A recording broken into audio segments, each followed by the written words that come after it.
Estudantes da Bíblia, na aula de hoje nós vamos ver o que a Bíblia diz sobre o livro de Eclesiastes. Então, sem mais demora, vinheta no ar e vamos para a aula.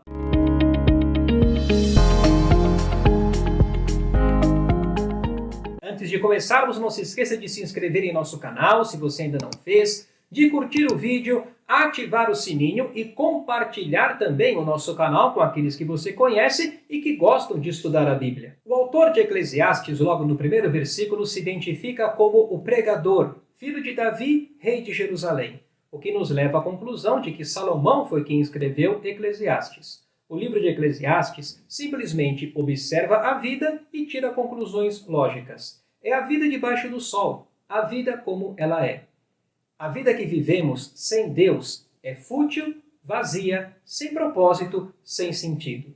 Sem Deus, a vida é um retrato deprimente, é correr atrás do vento. A natureza e a história têm um caráter cíclico, não há nada de novo. Calcule o lucro e a perda da vida humana e você verá que é melhor estar morto. A vida é injusta, o trabalho é inútil, o prazer não satisfaz. O pensamento sábio e a vida correta são destruídos pela morte. Mas Eclesiastes não se limita a uma visão pessimista e desesperada da vida. Deus jamais quis que o deixássemos fora dos nossos planos. O propósito de Deus é que encontremos alegria nele, não nesse mundo. E somente Deus é capaz de injetar alegria em todos os aspectos da nossa vida. No trabalho, na família e no casamento. É bem verdade que a morte vai levar tanto o sábio quanto o insensato, mas a sabedoria ainda é boa e correta, e Deus vai julgar tanto os sábios como os insensatos. Eclesiastes nos coloca diante dos fatos. A vida é curta, injusta, de poucas alegrias e de muitas dores. Então, aproveite os dias que Deus te deu da melhor maneira. Viva bem com a sua esposa, com o seu marido, com a sua família. Aproveite o fruto do seu trabalho e viva uma vida de fidelidade a Deus, pois a sua vida e a sua alegria dependem de Deus. Qualquer coisa fora disto é vaidade. É como uma bolha de sabão, bonita por fora, sem conteúdo por dentro, e correr atrás do vento. Uma existência vazia e fútil não é inevitável. Lembre-se do Senhor enquanto você é jovem. Tema a Deus e guarde os seus mandamentos. No primeiro capítulo, o autor propõe o seu tema, a vaidade e a futilidade da vida. As pessoas vão e vêm. Os ciclos da natureza e da história estão constantemente se repetindo. Não há nada de novo. Até a busca pela sabedoria, que é o nosso objetivo mais elevado, é fútil. Porque quanto maior a sabedoria, maior o sofrimento. As coisas pelas quais trabalhamos ficam para trás, para outros desfrutarem. É a futilidade da vida debaixo do sol. Esta expressão, debaixo do sol, ela aparece em Eclesiastes várias vezes e indica o mundo considerado apenas do ponto de vista humano. O início do livro nos dá um choque de realidade. Se nós olharmos apenas para esta vida, se todo o nosso investimento estiver concentrado apenas nesta vida, tudo isso será vaidade e correr atrás do vento. Uma coisa interessante em Eclesiastes é que desde o primeiro versículo do primeiro capítulo até o versículo 23 do segundo capítulo, Deus não é mencionado. O autor está olhando apenas para esta vida, e sem Deus, esta vida não faz sentido. A partir do capítulo 3, temos uma nova perspectiva, não debaixo do sol, mas debaixo do céu, e vemos que tudo tem o seu tempo determinado. Deus fez com que as coisas fossem assim. Num dos trechos mais conhecidos da Bíblia, nós lemos o seguinte: tudo tem o seu tempo determinado, e há tempo para todo o propósito debaixo do céu. Há tempo de nascer e tempo de morrer, tempo de plantar e tempo de arrancar o que se plantou, tempo de matar e tempo de curar, tempo de derribar e tempo de edificar, tempo de chorar e tempo de rir, tempo de prantear e tempo de saltar de alegria, tempo de espalhar pedras e tempo de ajuntar pedras, tempo de abraçar e tempo de afastar-se de abraçar, tempo de buscar e tempo de perder, tempo de guardar e tempo de deitar fora, tempo de rasgar e tempo de coser, tempo de estar calado e tempo de falar, tempo de amar e tempo de aborrecer, tempo de guerra e tempo de paz. Entendemos o que é o tempo, mas não podemos compreender a totalidade da obra de Deus, e assim aprendemos a admirar Deus. No versículo 11 do capítulo 3, nós lemos o seguinte: Tudo fez Deus formoso no seu devido tempo.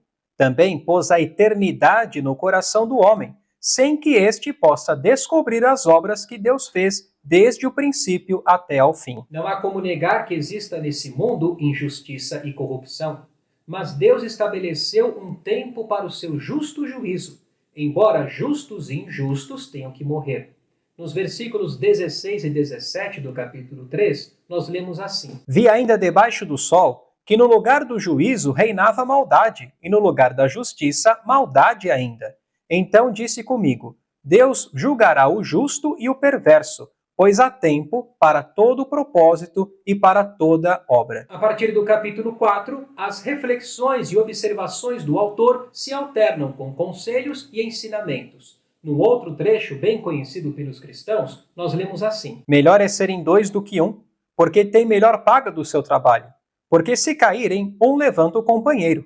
Ai, porém, do que estiver só, pois caindo, não haverá quem o levante. Também, se dois dormirem juntos, eles se aquentarão. Mas um só, como se aquentará? Se alguém quiser prevalecer contra um, os dois lhe resistirão.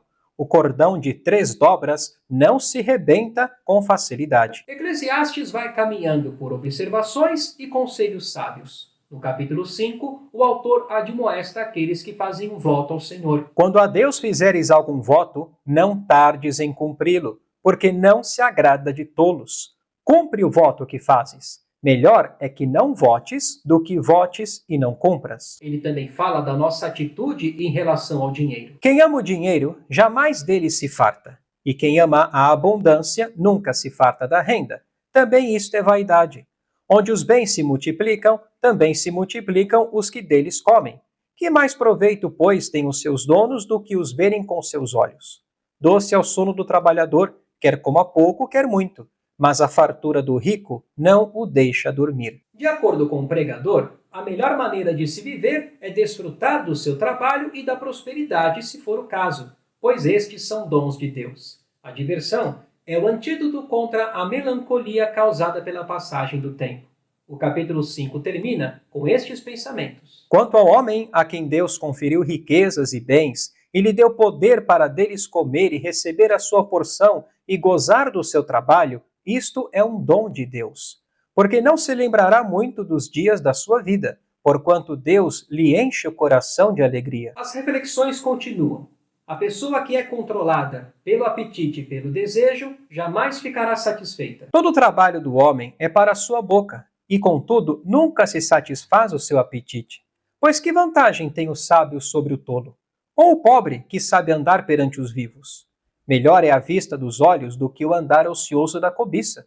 Também isto é vaidade e correr atrás do vento. É sábio considerar tanto a morte quanto a vida. Melhor é ir à casa onde há luto do que ir à casa onde há banquete, pois naquela se vê o fim de todos os homens, e os vivos que o tomem em consideração. Saiba como desfrutar dos bons dias e use os dias ruins não para reclamar, mas para aprender. No dia da prosperidade, goza do bem, mas no dia da adversidade, considerem que Deus fez tanto este como aquele, para que o homem nada descubra do que há de vir depois dele. O pregador aconselha: evite os extremos. Bom é que retenhas isto e também daquilo não retires a mão, pois quem teme a Deus, de tudo isto sai ileso. Não há ninguém nesse mundo que não seja pecador. Não há homem justo sobre a terra que faça o bem e que não peque. Muitos problemas que atravessamos na vida são porque nós nos colocamos na confusão. Eis o que tão somente achei, que Deus fez o homem reto, mas ele se meteu em muitas astúcias. Ao refletir sobre a vida, o sábio chega à conclusão de que a alegria é a melhor coisa da vida. Então, exaltei eu a alegria, porquanto para o homem nenhuma coisa há melhor debaixo do sol do que comer, beber e alegrar-se, pois isso o acompanhará no seu trabalho nos dias da vida que Deus lhe dá debaixo do sol. A reflexão do sábio não é apenas sobre a vida, pois a morte é o destino de todos, tanto dos bons quanto dos maus. Ninguém sabe ao certo quanto tempo tem nesse mundo. Por isso, o conselho do pregador é este: em todo tempo sejam alvas as tuas vestes, e jamais falte o óleo sobre a tua cabeça. Goza a vida com a mulher que amas todos os dias de tua vida fugaz, os quais Deus te deu debaixo do sol, porque esta é a tua porção nesta vida pelo trabalho com que te afadigaste debaixo do sol. Tudo quanto te vier a mão para fazer, faze-o conforme as tuas forças, porque no além, para onde tu vais, não há obra, nem projetos, nem conhecimento, nem sabedoria alguma. Os capítulos 10 e 11 trazem para nós uma coleção de provérbios sobre a sabedoria e a loucura, com dizeres de sabedoria e conselhos práticos. Desses conselhos práticos, o autor passa as suas conclusões, e o foco agora são os jovens. Que os jovens se alegrem em sua juventude, busquem aquilo que agradem os seus olhos, mas jamais se esqueçam de que de tudo Deus pedirá contas. Num outro versículo bem conhecido de Eclesiastes, nós lemos assim: Lembra-te do teu Criador nos dias da tua mocidade, antes que venham os maus dias e cheguem os anos dos quais dirás, não tenho neles prazer. Não espere que a vida se torne fútil e vazia. Não espere quando as forças acabarem, quando o brilho dos olhos se for, quando tudo na vida for canseira e enfado, para aí se lembrar de Deus. Lembre-se dele enquanto você ainda é jovem. Tema a Deus, respeite-o, obedeça ao Senhor. Os versículos 2 a 7 de Eclesiastes 12 descrevem a vida chegando ao fim. Uma descrição da velhice, marcada pela diminuição da força, pela perda dos dentes, até que o corpo formado do pó volte à terra e o espírito volte para Deus. O livro de Eclesiastes termina destacando aquilo em que a nossa vida se baseia. De tudo que se tem ouvido, a suma é: teme a Deus e guarda os seus mandamentos, porque isto é o dever de todo homem. O temor do Senhor, como Provérbios deixa bem claro, é onde começa a verdadeira sabedoria, bem como uma vida autêntica. Haverá um julgamento. O último versículo de Eclesiastes deixa isso bem claro. E nós devemos viver na perspectiva deste julgamento. Eclesiastes nos mostra que a vida é feita de paradoxos. Deus não nos pede para entendermos tudo o que acontece debaixo do sol. Ele nos instrui a desfrutar a vida como uma dádiva de suas mãos. Seja sábio e obediente. Nada melhor do que a sabedoria manifesta em obediência a Deus. Aproveite ao máximo cada oportunidade que Deus te der. Viva uma vida de reverência a Deus, ciente do juízo futuro.